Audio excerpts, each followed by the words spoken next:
this. So can you see that? Yes. Okay.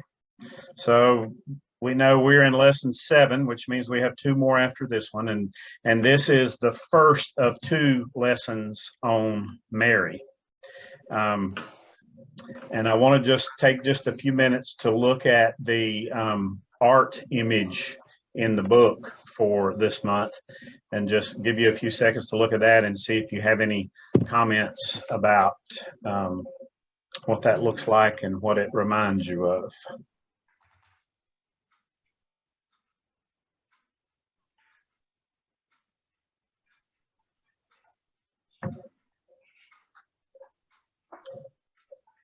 Anybody notice anything that jumps out there?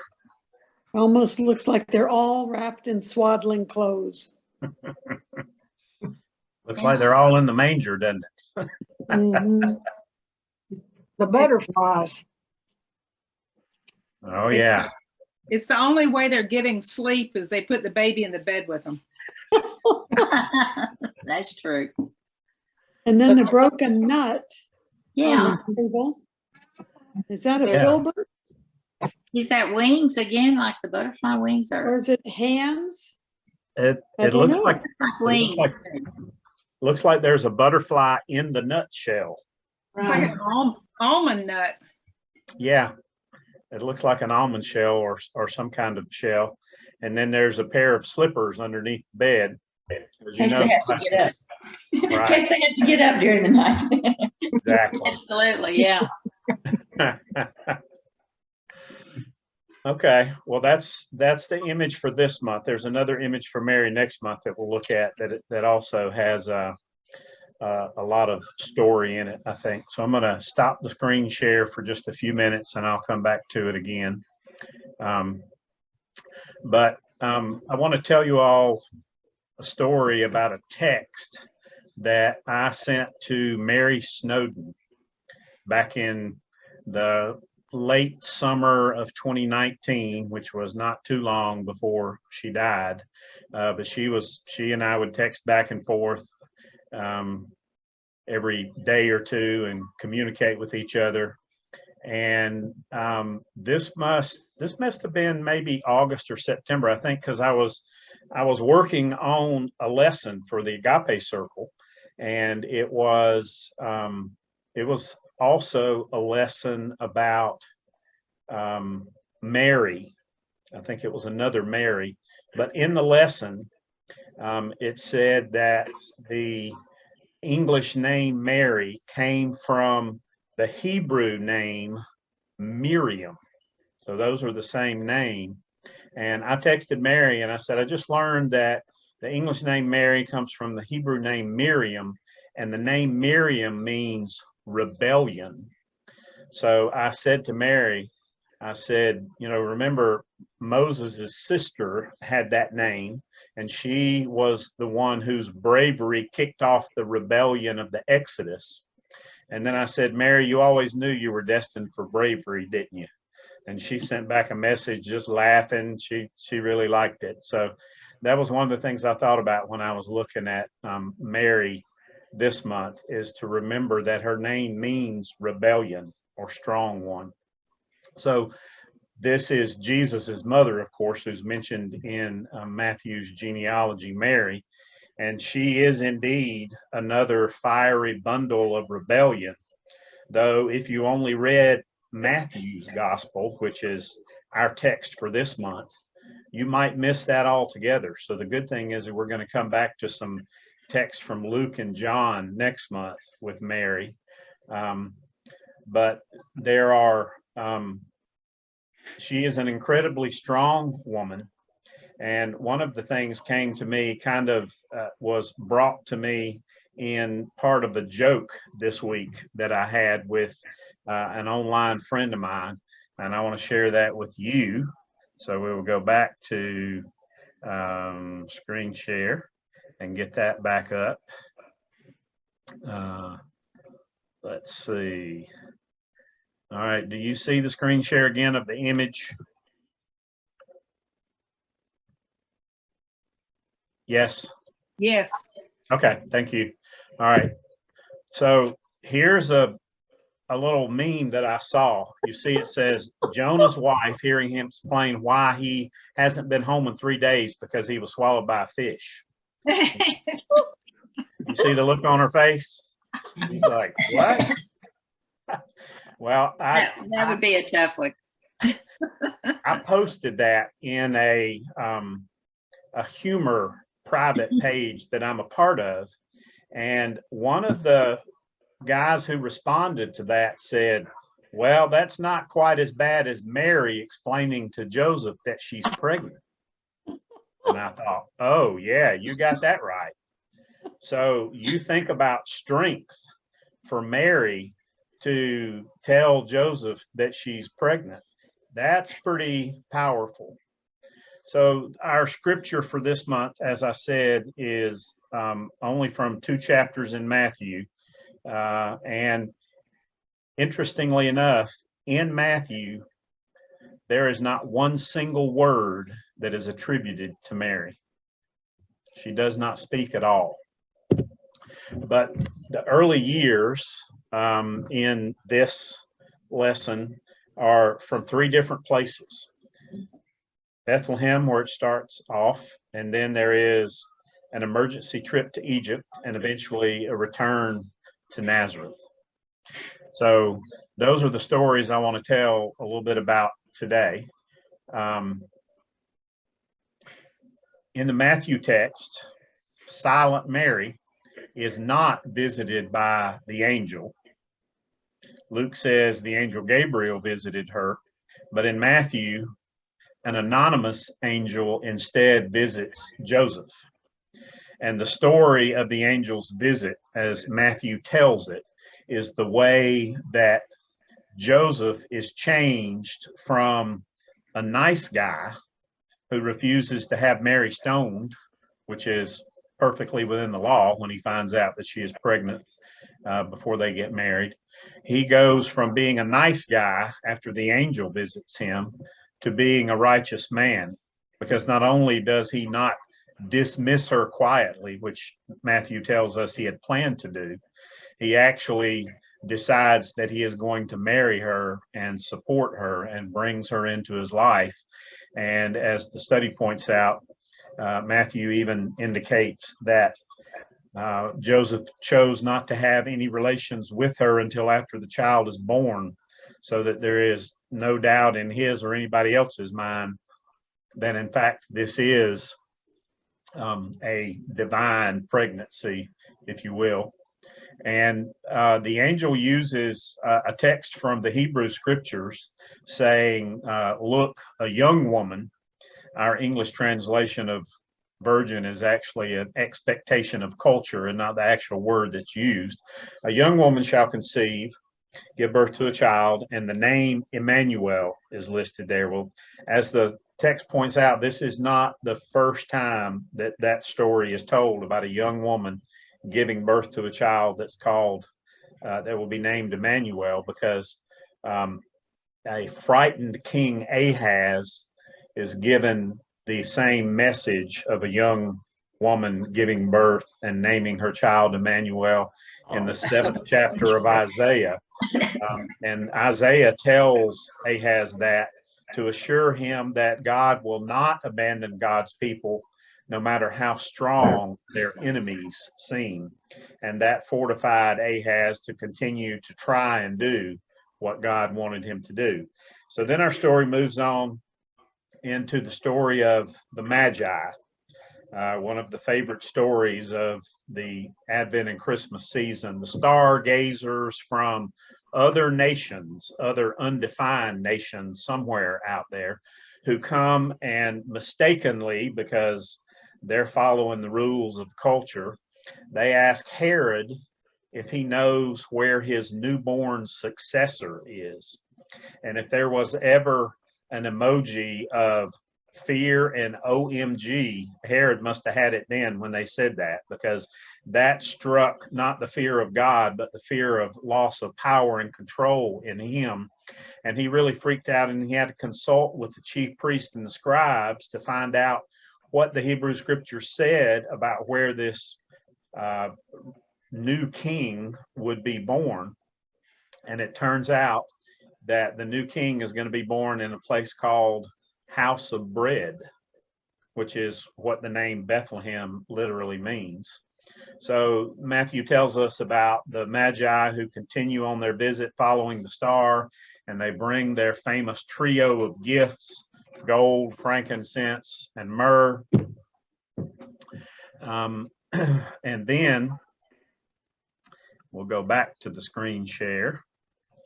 Just share a little something with you.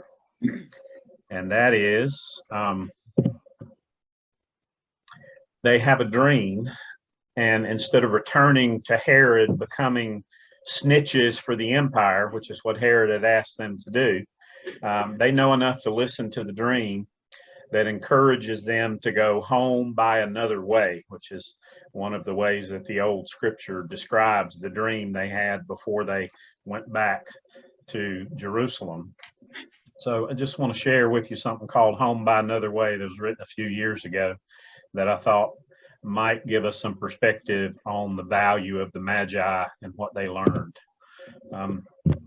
So much of what's important in life is learned from paying attention, and that is precisely what the Magi did. That and risk an adventure to a faraway place to behold a sight no one had ever seen before. Herod was a hoot, quite sure they had come to blow smoke up his royal robe, and that didn't turn out to be true. But when they confessed their desire to find a child who'd been born to lead the very people he was sure that he controlled, he flipped his lid. He was surrounded by yes men who were attuned to his agenda and his alone. He never really stood a chance. But that didn't stop him from scheming a murderous plot. First, he feigned interest in also worshiping this new king. Never mind that Herod's idea of worship included a slit throat. And the sojourning stargazers were nothing if not persistent, trekking all the way to Bethlehem, where they were not disappointed, paying homage and leaving their now famous trio of gifts behind. Of course, there would be one more dream, at least one more in this mystical tale, this one urging them to go home by another way. And now that we know the story, how seekers from a faraway land were first to bow the knee, how a displaced family became refugees, how dreams drove the whole story, and how God chose this precarious tale as a path to arrive in the flesh. The question is, do we have the courage to live with such imagination, expectation, and abandon in our own incarnational lives? Children are waiting and hoping that our answer is yes. They are praying that our answer is life.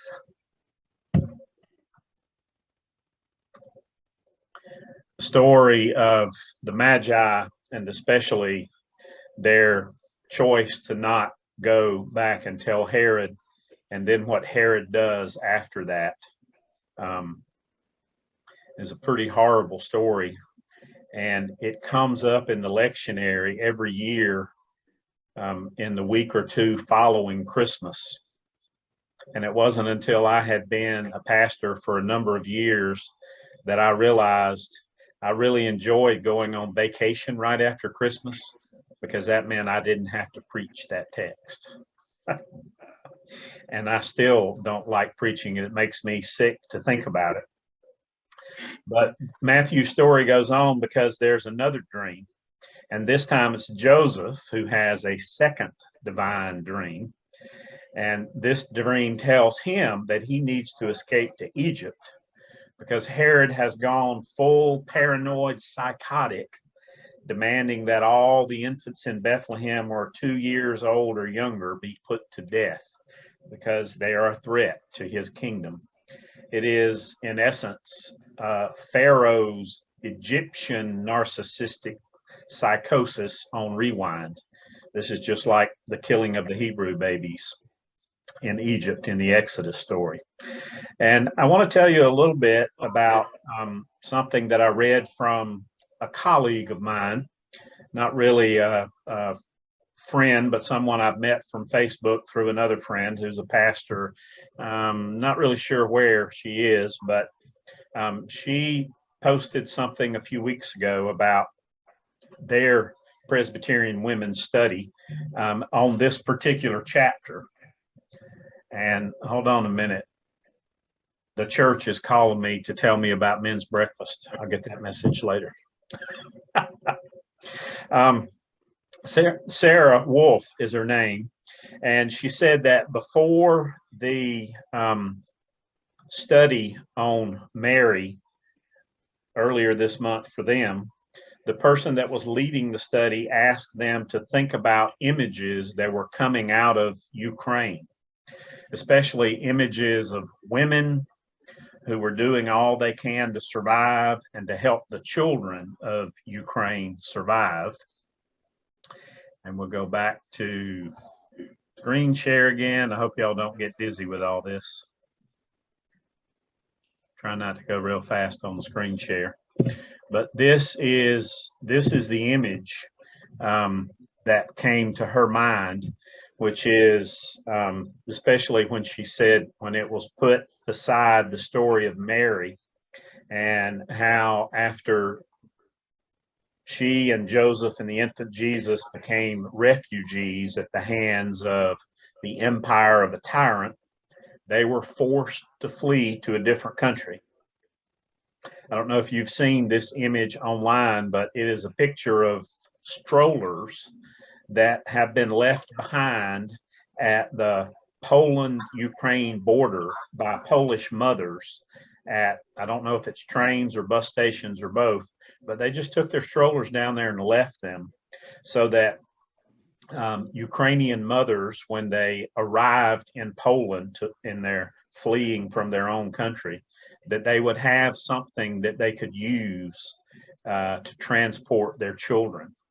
And Sarah said that in the moment of considering the flight and the plight of the Ukrainian mothers alongside the flight and the plight of the Holy Family, Mary and Joseph and the infant Jesus, she said it had me wondering about the unnamed Egyptian mothers who might have left strollers behind for those mothers who were fleeing Herod's tyranny from Bethlehem.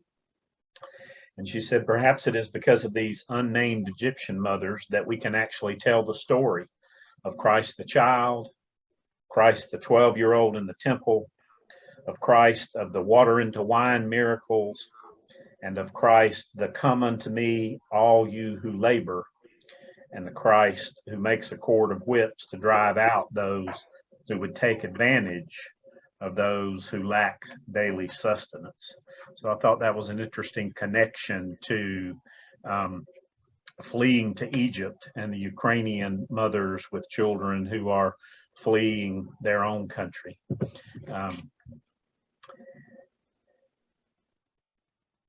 She continued and said that she hoped that we could have the courage to step into the role of Egyptian and Polish and Ukrainian mothers, those of us who consider ourselves to be mothers, or those who desire to be mothers, or those of us who mother in a different way, and think of how we can provide strollers, either literally or metaphorically, or both, to care for refugees who might find themselves in our land. And the final scripture today is the Holy Family's returned from their refugee status in Egypt. And Matthew tells us that fearing that Herod's son, I think his name was Archelaus, is an apple that hasn't fallen far from Herod's genocidal tree, Joseph decides to relocate his refugee family to Nazareth. and not to Bethlehem where they had originally come from. So there's still fear of the empire in their lives, and that's part of what pushed them to go to Nazareth, which is interesting because that fulfills part of the Old Testament scripture about the Messiah being a Nazarene.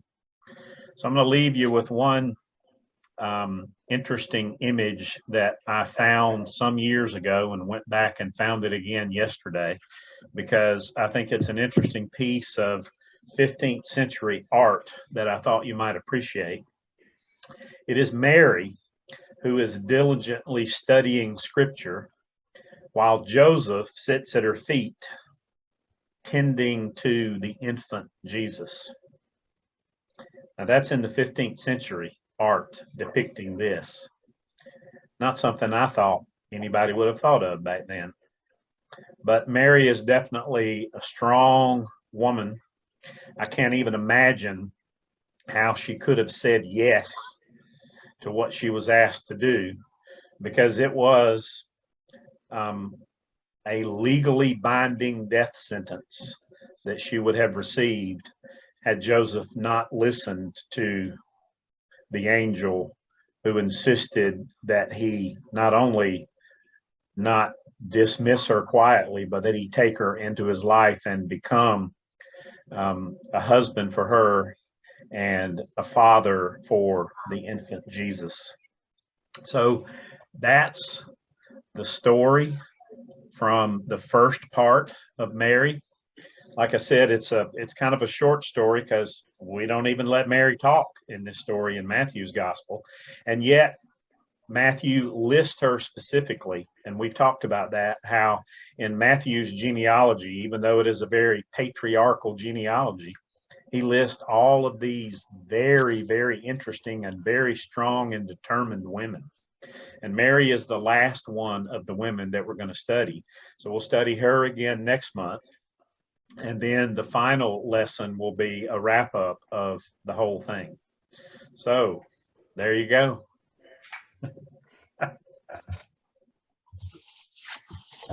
Thank you. Thank you, Todd. When do you think they got married? You think they got Well, married before Jesus was born, or do we know? It doesn't seem that they did. I would almost guess it would be in Egypt. Okay.